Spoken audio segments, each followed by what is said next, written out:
What can Loft do for you, and what can you do with Loft in Autodesk Inventor? In this video, we're going to just run through several examples to demonstrate some of the functionality of the Loft command, just to see what it can do. To look at pretty much every command, every option that you have in Loft, and see all the different ways that we can use it. We're going to start here with these two sketches, though. I have a 2-inch square and a 3-inch by 4-inch rectangle, and I'm going to create a loft between the two. That is the basic thing that loft does. It takes two shapes, in this case that rectangle and that square, and it puts material between them. Just to keep moving along and look at the other ways. This shape gets a little bit twisted, but see, we have the same setup on one end. We have a rectangle here, and we put another shape way out in space. It, in this case, just tapers down on center, but it can also go create something very sloped, go off center. Here we have a rectangle on one end and a circle on the other end, so we can transition from one shape into another. It doesn't just go through two shapes. I can have two or more. It's what Loft says about itself. Transitional shape between two or more sketches. So I have a rectangle on one end, a circle in the middle, and a rectangle on the far end, and it creates this nice smooth shape through all three of those.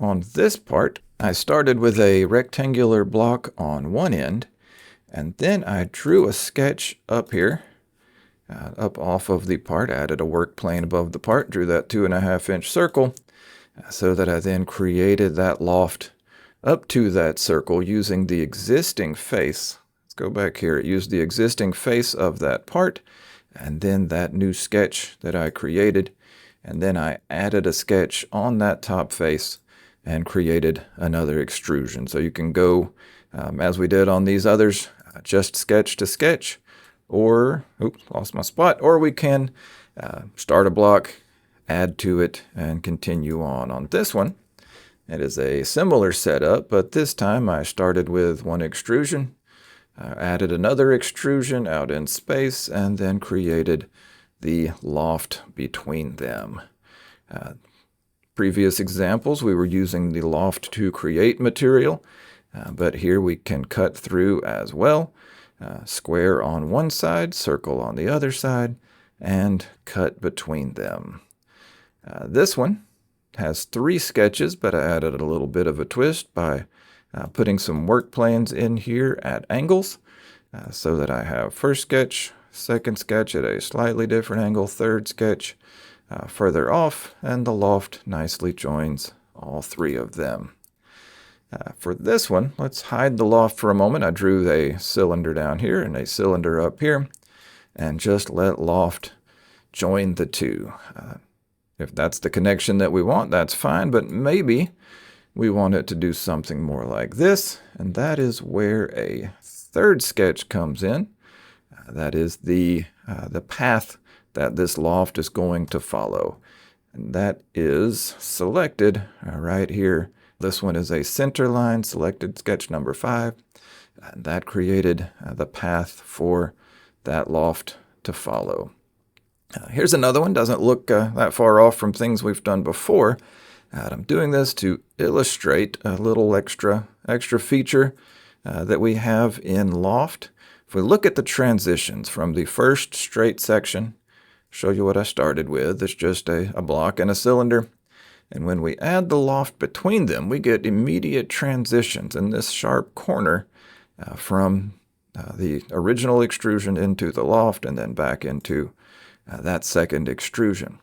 But what we have here now in loft number 12 is smoothing of these transitions. And we do that. We won't go into all the details of how to do it, but under conditions here, we can select and change how we make that transition from one part into the next. And make both of those tangent, and see how it smooths out that part as we go from piece to piece.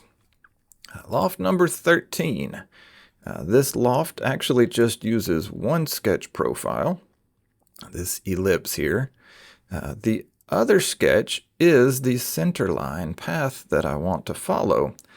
But notice what we have down here. Loft will let you pick a point. That is a point on sketch 2. That it goes from the ellipse shape at this end and tapers all the way down to a sharp point, using the center line on this one again to have it follow that path. If I don't have a center line, there we go, it just goes directly from ellipse to the point. But when I add a center line, it follows that sweep.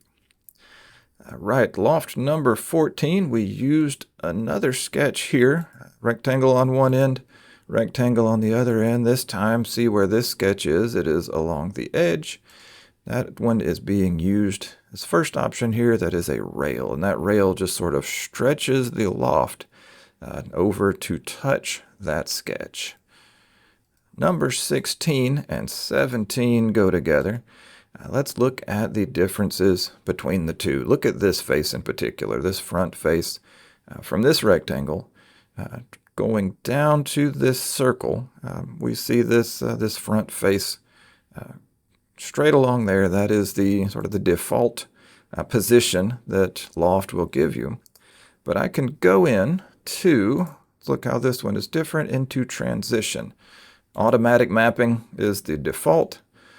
But when we uncheck that, we get the ability to come in here and adjust where each of these guide rails that it automatically puts up here from corners over to this circle.